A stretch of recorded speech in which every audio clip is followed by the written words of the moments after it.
It's Monday, September 23rd, 2024, and that means it's time for your Mining Disrupt News Surge. These weekly news surges are for entertainment and education purposes only. Please get your financial advice from a trained professional, not me. I'd have to go back and look, but I believe that this is the first time that we have seen Bitcoin out of the upper 50s for a little while now, and we are currently looking at a price of $63,241, which means you're going to get yourself 1,581 sats for $1. Our average block time is coming in at 10 minutes and 37 seconds.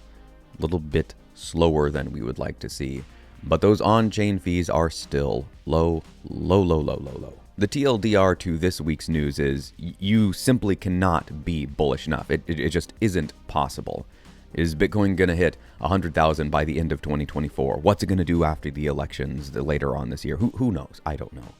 But speaking long term, I don't think that there is much else that's even worth looking at investment-wise for a long-term investment. Hey, again, I want to make it really clear here, not financial advice. This week, I'm going to do something a little bit different. I'm going to blaze through the news, and then I'm going to give you my thoughts at the end. So if you just want the news, here it comes lightning fast. Monday, Baton has over 13,000 Bitcoin, currently valued at somewhere in the range of $780 million. British HODL said on Monday he thinks that we are going to close September somewhere around 56K, then close October around 72, and November maybe 100K. Last bit of news for Monday, Solo Satoshi has released these new angled power adapters, which helps reliability. Tuesday, Solo Satoshi again here says that now with home mining being affordable and accessible, you can have your hash power, you can have your wallet, and you can run your own node, the trifecta of Bitcoin sovereignty. Saifedean Amos, author of The Bitcoin Standard, released his over 2-hour podcast with Michael Saylor. Wednesday, show your friends this chart when they say, oh, I want to buy a home, not Bitcoin. BlackRock released a chart on Bitcoin, gold, and the S&P, and Bitcoin is the clear winner. President Trump visited PubKey, the bar in New York, and bought a whole bunch of burgers. Thursday, American HODL says if you save $20 a week, based on Saylor's predictions for 2045, you'll end up with over $1 million. I don't read Japanese, but I'm pretty sure that Samson Mao is once again posting about Godzilla and candles, this time actually on ground zero in Japan doing God's work. On Friday, we got some big news. Saylor says credible rumors are circulating that one or more major banks in the US will be able to custody Bitcoin. Again, Saylor saying the approval of options for IBIT will accelerate institutional Bitcoin adoption. And British HODL saying the SEC has just approved options on BlackRock's IBIT. Saturday, Greg Foss here, quoting Jeff Park, says, a negative Vanna Gamma squeeze acts like a refueling rocket. Now, there's one big thing that really stood out to me from last week's news, and that was the podcast between Saifedean Amos and Michael Saylor. Now, there was a bunch of talk about a particular section of that podcast where Saylor and Saifedean kind of got into it, and I really liked to see that, actually. I really enjoyed that.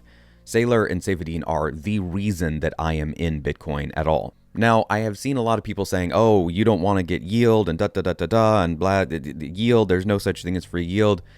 And then there's other people I've heard saying, well, you don't understand this and you don't know what he's talking about.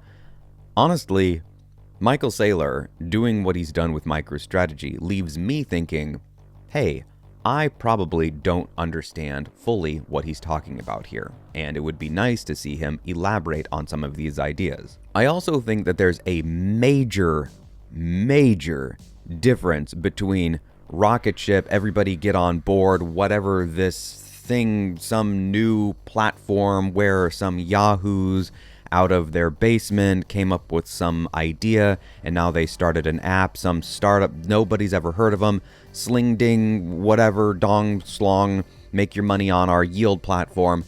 That's way different than a major bank, BNY Mellon or JP Morgan or Wells Fargo or US Bank, whatever, a major financial institution in the US custodying Bitcoin. Now, with all of these things coming into play, and I'm not even going to pretend to know what this options means. I don't understand options. I think what it means is, hey, if I have an underlying asset, scissors, if I've got this underlying asset, that options are allowing you to trade other stuff on like another layer. It's almost like a layer 2 from the way I understand it.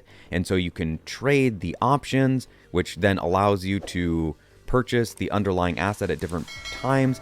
And according to Jeff Park, if there were one thing to read today regarding the game-changing nature of Bitcoin ETF options, read and bookmark this one for 2025. It's going to be wild. And I'm just going to draw your attention all the way down here to the final part. He says, in summary, the Bitcoin ETF options market is the first time the financial world will see regulated leverage on a perpetual commodity that is, and this is the really important part here, that is truly supply constrained. And this is something that British Hodl and other people, a lot of really smart people, but I've heard British Hodl talk about it a lot, have tried to bang home, and I just don't think that the world at large, there's big players that understand this, but the world at large does not understand. And what that is that you cannot make more Bitcoin. Recall the craziness of a few years ago when everybody wanted toilet paper and people were rushing to stores to stock up on toilet paper. What happened? Toilet paper ran out and paper mills, paper companies started churning out toilet paper at a faster rate than ever in human history. And the market corrected itself in short order. Over the course of 6 months, a year, toilet paper was not hard to find at all.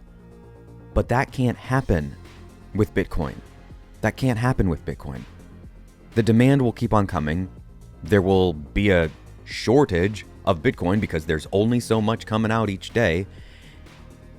And there will be demand because there's a shortage. And there's going to be demand because there's you see where I'm going with this? People want the thing, they FOMO into it, but there's not more being made, which people realize there's not being more made. I should get some. And then people realize there's not being more made, so I should get some.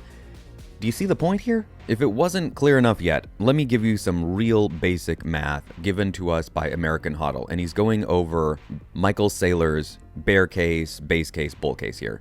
He says right here, in Saylor's base case prediction for 2045, if you save $20 a week, you will end up with $1.2 million. $20 a week is less than some people spend on coffee. Now, if you want to bump that up and look at his bullish case for 2045, again, just $20 a week is going to end you up with $3.6 million. Now, I know some people like Saifedean Amos will probably point out, okay, that's great and all, but how much does a dollar buy you in 2045? And that is a very good, legitimate, pressing question, to say the least. And I don't know. But I'm guessing, call me crazy, I'm not a financial analyst here, but call me really crazy, I'm guessing that $3.6 million will buy you more than $20. I don't know, that just seems like that's how that would work. These numbers are so large and so unwieldy that it starts to make the mind go, what? The point here is this. Bitcoin is unlike anything that we have ever seen in human history. And as Satoshi said, you might want to get some in case it catches on. Hey, those are Satoshi's words, not mine. Just food for thought. Until next week.